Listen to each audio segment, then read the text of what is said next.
Hey there guys, it's Celine. Want to talk about things again, So here I am. I've got put my kettle on because I want another cup of tea. Just gonna get my mug. Just a second. Yes. Mug.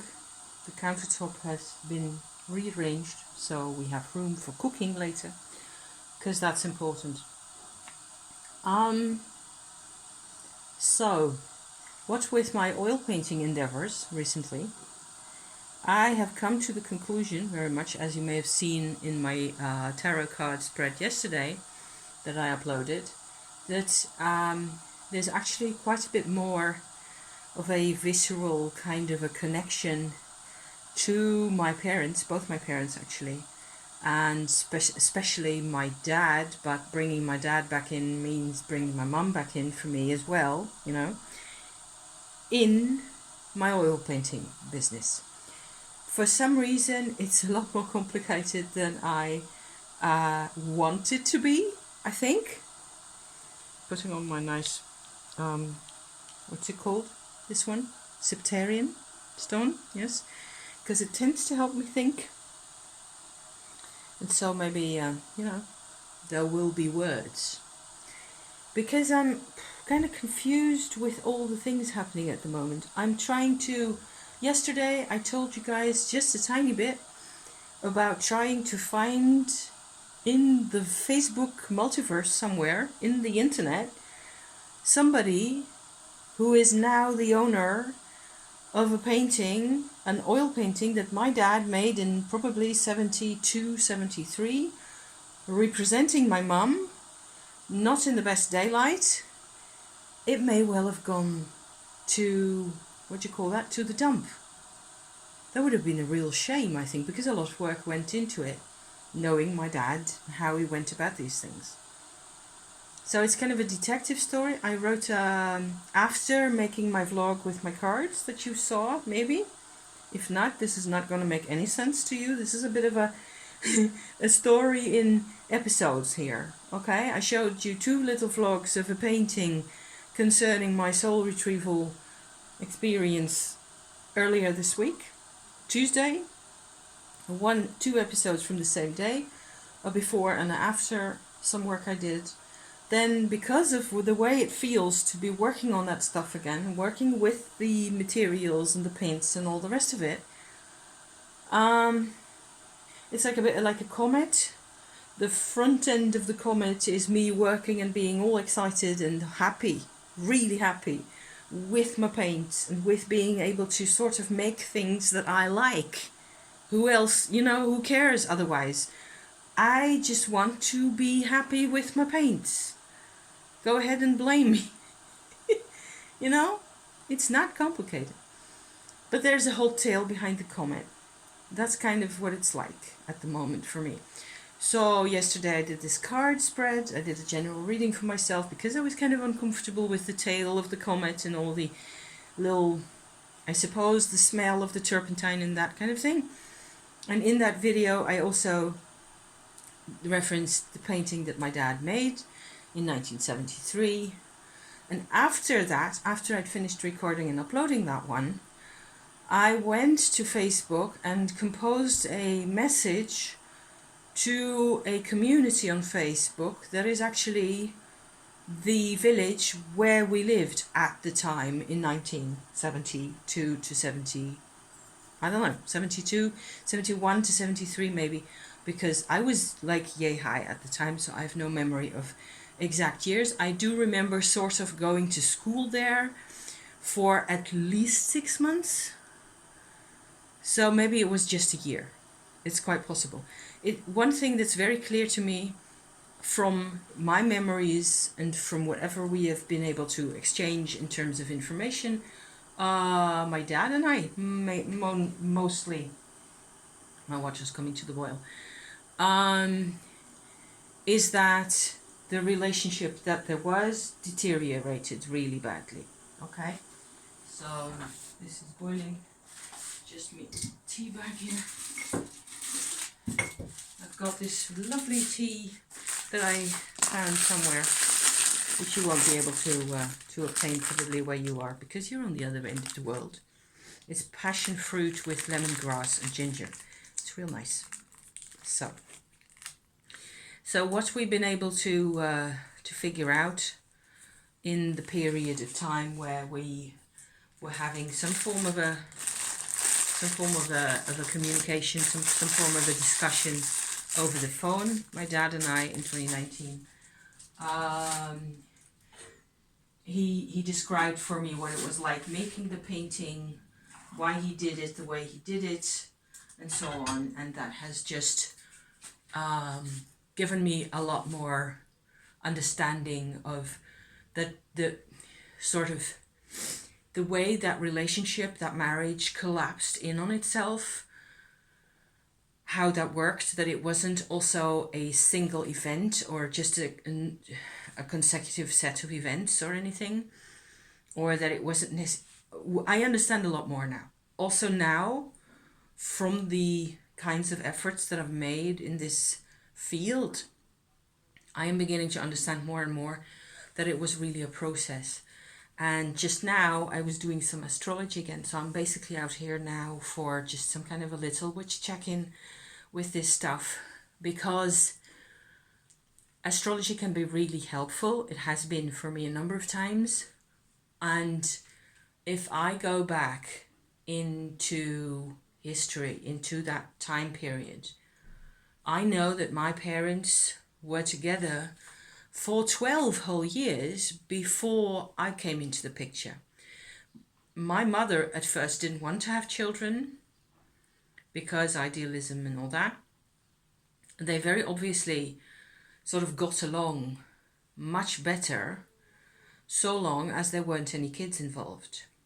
So it was all my fault after all. Coming into being born was a bad idea. Yeah, so that's one of those things, you know. I'm not the only one in that kind of a situation with my parents, and it's all a very long time ago, and I would really like to leave it all behind me. I've said this a number of times as well already, and I can't seem to, I'm just not done enough, but I'm making progress. So what I did just now, I went to astro.com and I filled in, I think it was the 1st of July 1953. So this is more or less the time where my parents met the first time. The weird and kind of really freaky and interesting thing, I think, always from an astrological viewpoint about this whole, what I'm trying to communicate here with my parents, one reason why I just keep going on about them is that they themselves were born 1.5 days apart.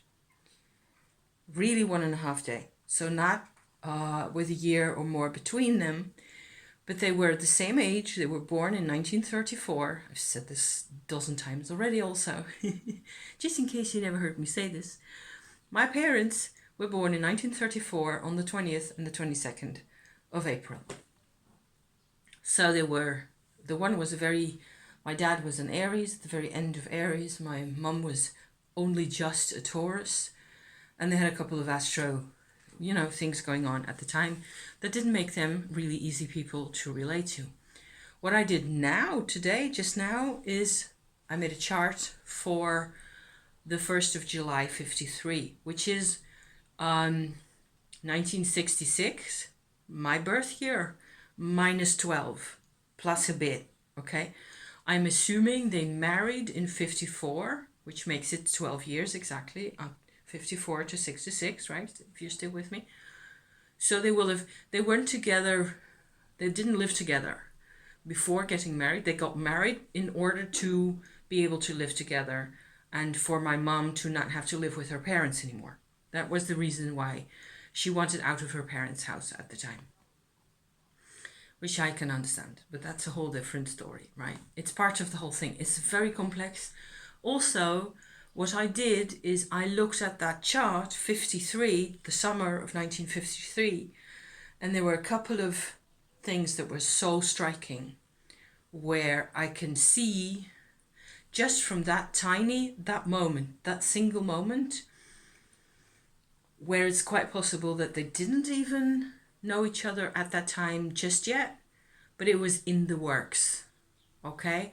And without going into the whole astro chat about Neptune and whatever, Saturn and everybody else, I think they started off, to the extent that they were capable of feeling that way, certainly my mum, they started off with a sense of expansion together. They met in circumstances where a big change was likely because of the planets that I wasn't going to describe, not going to go into too much detail. Uranus is the culprit here. Uranus passing on their black moon Pluto positions. Big change. Like a complete paradigm shift, a breaking off from old ways of doing things, old habits, old thought patterns, breaking off from them and just being open to a completely different kind of situation, different set of circumstances, different everything. That was one element that struck me in 53 for them, both of them, because they have the same planetary position. So that worked the same for both of them. Another thing that creates or supports the idea of expansion for them at that moment was another set of planets in Libra, where they have Jupiter, and both Neptune and Saturn sort of pass over that birth position in that time, in 53, back and forth a couple of times with at least one retrograde in there, So for quite a while in that year, the Jupiter was sort of being pushed to the forefront more, and they connected through these things. They didn't necessarily get a connection, like as if the astro of a time, like today's astro, will bring out certain sides of me, and some sides are sort of put in a clear spotlight and other sides are not, so they're left in the dark and they're left sort of unmentioned, more or less. And that changes through time, the whole time. Some types of spotlight are more intense or last longer than others. And this is why we have the lives that we lead, This is why the experience of our life changes so much from one month to the next. Where, for example, myself over the past 6 months or so, I've been going through this hell of a roller coaster to such an extent that I haven't been able to vlog quite a lot, There were weeks on end where I just managed to cook up one little kind of a report about something or other once a week, and that was it for weeks and weeks. Whereas I like to really do a proper check-in, telling you about the things and the tumo and all the rest of it, once every 2 weeks or so, I think makes sense, to sort of make a clean slate, to sort of mention what it was that I was working on, or that came out, or things that I figured out, or whatever, things like that. And if I don't talk, it's not me, So it's been like that for months on end, and trying to think now whether there's any direct explanation that I could give, other than, for example, that Saturn moved into Aquarius and was opposite my sun, which may have a kind of a tense, that creates tension, that kind of thing. Saturn opposite your sun. So me being a Leo, the Saturn is over there, and Aquarius was going across like that, and this was happening quite a bit of the sort of second half of the winter. So there's more of those, So I'm kind of freaked out about Uranus in Taurus myself, because he will be moving over my North Node soon enough So that's likely to be positive, I think. But what with all the, all the weirdness, I really have no clue. So what struck me and what I actually came out to just say here is that relationships apparently really change over time, also due to influences at that time. So maybe if I go into the whole thing from 53 until 73 or 74, when they broke up in the end, when they divorced, there will be more of these moments where I go like, okay, but that actually shows me what it was like for them. And my parents, even though they had the same planetary positions, they were really different. They had different needs, and it doesn't really make a lot of sense to me how you could be this similar and not understand each other at all. It's like they didn't make an effort to see the other guy's perspective ever, neither of them. So that wasn't really going to work, was it? So yeah. So a lot of this stuff is really uncomfortable. I just have to work on this to the best of my ability until I reach a point where I'm okay with my painting again. Because that's what I want, really. I want to be my creative self. I had another couple of sort of things that had nothing to do with astrology that much. Thank goodness. Because there's only so much astrology we need, really, because you can't really explain everything with astrology. The other thing was that I am sort of having the two assumptions now. One is a really uncomfortable and weird one where my parents were very similar in what they needed, because you can say they were very different, but that was just their expression, right? They needed the same things. Or do I even know what they really needed if they pushed everything away? They've pushed me away. They've made life nearly completely impossible for me. And that's the uncomfortable part. I wonder if you have people in a relationship who get kids and they're really nearly identical. There's not enough contrast between the partners. And because there's no contrast, there's no working together of the energies. And the kids of that kind of relationship don't have an identity. It freaks me out. It's what I was born with. It has been my life until quite recently. Feeling, at least, like I didn't have an identity. And my emotional self and emotional identity and my courage and my love for life and all the rest of it was all bottled up really tightly. And it's actually only thanks to my Tumo practice that I managed to sort of elbow my way out of that state, really. Starting way before the Tumo with a soul retrieval experience. That is what the painting is about. Remember? So yeah, that was one weird thought.